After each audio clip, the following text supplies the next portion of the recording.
Okay, so let me draw an analogy there, and you tell me what you think about this. It's frequently the case that neophyte entrepreneurs who've created a product believe that the fundamental issue at hand is the product, right? When I started selling things into the marketplace, I suffered from the delusion that it was 85% product and 10% administration and 5% marketing and sales. And that was like exactly backwards. And so it sounds to me like a similar issue here, that you presumed that, except in the political realm, you presumed that if you had your policy prepared, you were already a credible person, that would be the bulk of the initial battle. But if I've got you right, what turned out to be the case was a very sudden realization that while you had to get in the conversation at all, and that sounds like a sales and marketing problem to some degree. And this is, I think, why so many candidates who are credible turn to political consultants so rapidly, right? And that often sinks them. So, okay, so is that a reasonable analogy? And you've put products in the marketplace before, and so in principle, you knew that on the commercial side. So, well, I would say something about this is I agree with you on your analysis on the commercial side. What I would say is that is on steroids in the political side, right? So even if you transpose the commercial instinct onto politics, you'd be missing it by a mile. The other thing is I came from industries that were a little bit different. I haven't really been in a consumer products industry or in the media industry. I mean, the industry that I spent the most time in was developing drugs for diseases that pharma had ignored systematically. And that was an area where, look, it's a regulated process. I saw from a front row seat how broken institutions like the FDA really are. But it's not an area where if you're pre-commercial, and everything that I did was in the research and development phase, not in the commercial phase, as entrepreneurs go, I actually did not necessarily have that same experience as many consumer interfacing entrepreneurs. So that may be idiosyncratic to me. And then I would say even for consumer interfacing entrepreneurs, and Strive was a little bit closer to that because that's a fund management company that competes with BlackRock. I had some of that experience. It was nothing close to what the importance of that is in politics. It was all about, to call it sales and marketing in some ways undersells the problem. Because sales and marketing is once you're there, how much do you amplify how many people hear your message? Whereas for me at the early stages of the campaign, and as I think about the last year and even some of the things that later came back to become headwinds for me when I was a front running or whatever top 4, top 5 candidate, were actually the path to getting there sort of set me up for the difficulties that I had later on. But the first challenge was not even selling or marketing your message more effectively.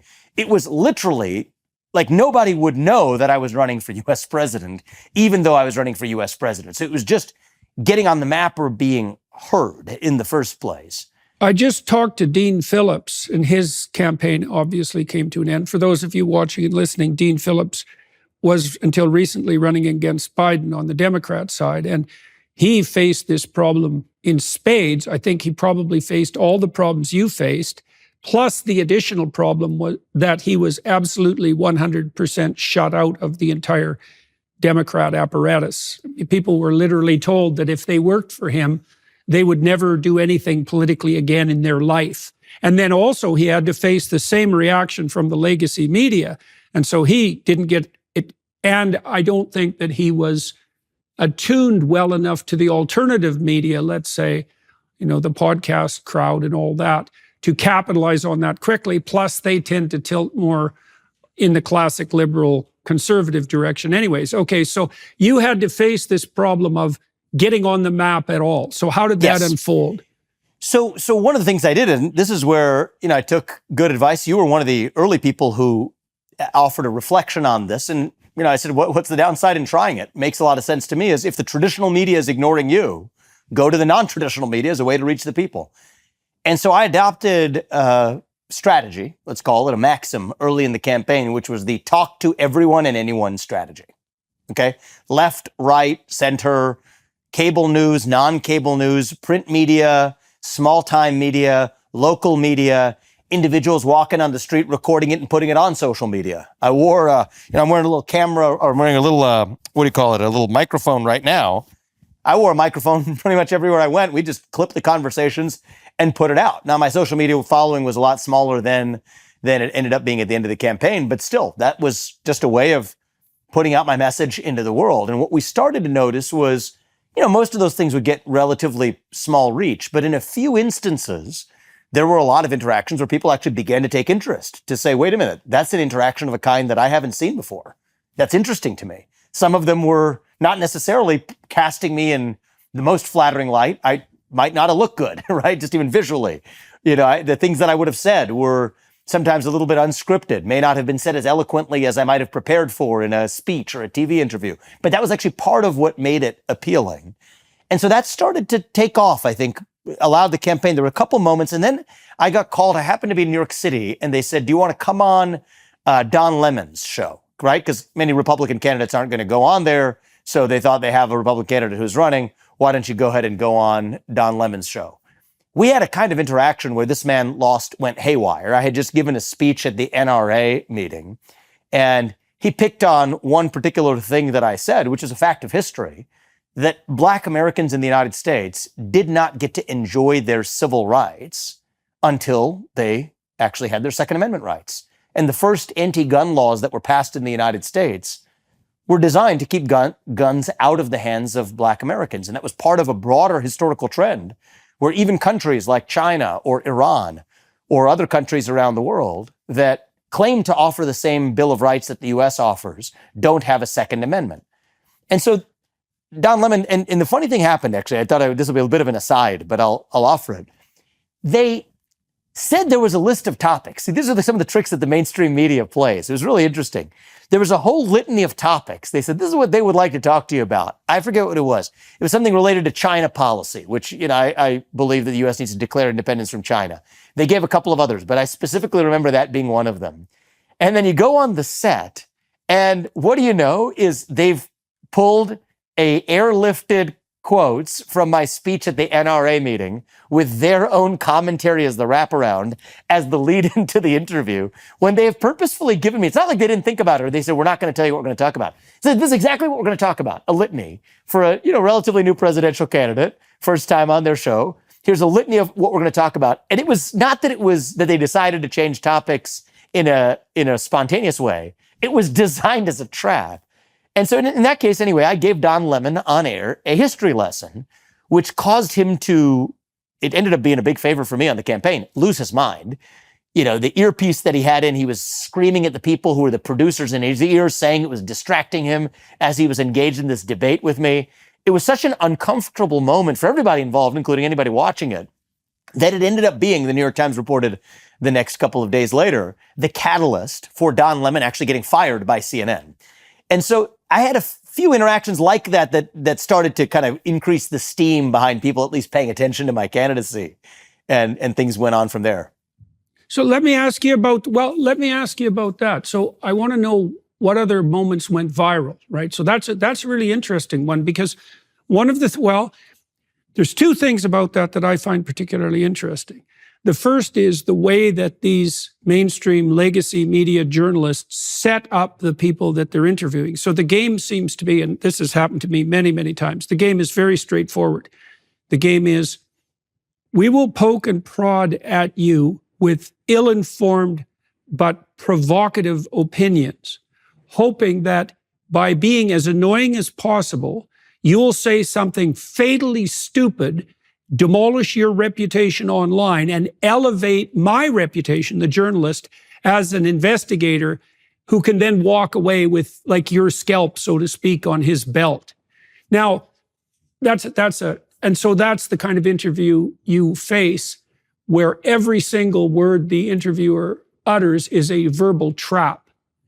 Okay, but my experience has been that if you keep your head during that interchange and you don't play the game, so you don't say anything stupid, you don't apologize, you don't get upset, that can turn viciously in your favor. And you Yes. said, okay, and so that's interesting. So I'd like to see your thoughts on that. And then I'd also like to know what other things you did in the alternative media and direct to consumer, direct to voter model that also went viral. Some of that's chance, right? If you put out 50 clips, you're going to get a Pareto distribution of effect. But did you start to see a pattern for the clips that you got? Okay, so let's unwrap that. Let's start with the gotcha journalism, first of all. Well, the gotcha journalism, so my strategy ended up being, and it wasn't really a strategy, I think it's sort of how I'm wired. First was to do exactly what you said, just rationally process exactly what they're telling you and respond rationally as the person on the other side increasingly loses their mind because you're not doing what they expected or planned or set you up to do, which in turn, I think, makes them look, far more illogical as a consequence when they were actually taking the ruffian populist Republican to try to make fry of them. Even for their own audience, they end up looking like the less reasonable ones. So I went in the Breakfast Club, had a major viral exchange there where a woman, she was pressing me hard on the fact that I had only ever really had major accomplishments in the business world,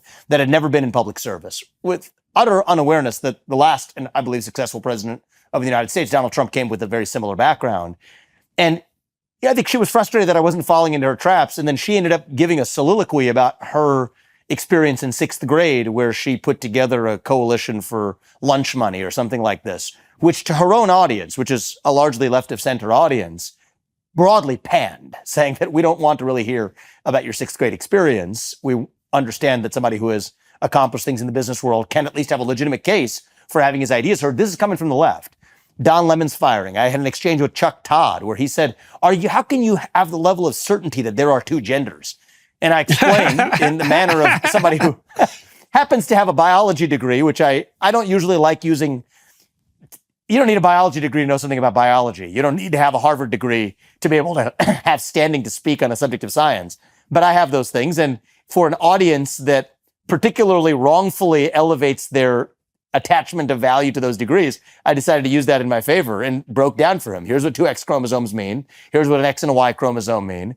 And that exchange went viral as well. And I think this one was more by chance, but he quickly was no longer on the air at Meet the Press, which was his main show shortly after I had done the same thing with Don Lemon, shortly after we had exchanges like that at the Breakfast Club. And then you think about the exchanges that I had on social media that ended up being the ones that really caught the public imagination were, again, interactions that I had in the field, let's call it, at the Iowa State Fair and other places where we had protesters or people who were purposefully trying to either disrupt my events, or others, I got to give them credit, who were respectful but sharply disagreed with what I had to say and approached me in one-off conversations that weren't performative, but they were real conversations, authentic conversations between people who deeply disagreed on subject matter. And so if I'm to put those together, both between the corporate media realm as well as in the let's just say real world translated social media digital realm, that's the through line that I would draw, is the thing that really ended up creating not just one-off, but this ended up being a series of probably 3-4 months in there of repeated virality of interactions that were nothing more than the kind of interactions that I've been having for all of my adult life, which I enjoy, which I thrive on. Think about the people I went to school with at places like Harvard or Yale, predominantly had political views that were different from mine. I leaned libertarian. Most of them leaned liberal. Some of them are even friends of mine and remain friends of mine to this day. Authentic, heated, but earnest exchanges. In some cases, the person on the other side wasn't necessarily authentic in their motives. Take the Don Lemon, but you treat them as though they are, and then they self-immolate in front of you. That ended up really lifting up the campaign. In this case now, far earlier than we expected, okay? Because when we saw me not lifting up off the ground, I think I calibrated myself to saying, okay, this is going to be a long haul. It's going to be only after the debates begin, and let me at least try to qualify for those debates. Let me at least make that table stakes that I would qualify for the debates. And then after that, it would be a steady build up. Instead, something started happening where when I took the talk to everyone strategy, left-wing media, right-wing media, corporate media, podcasts, and interactions, we actually saw a pickup that was then far earlier than I expected after I had recalibrated my own expectations. And that created new problems of its own, actually.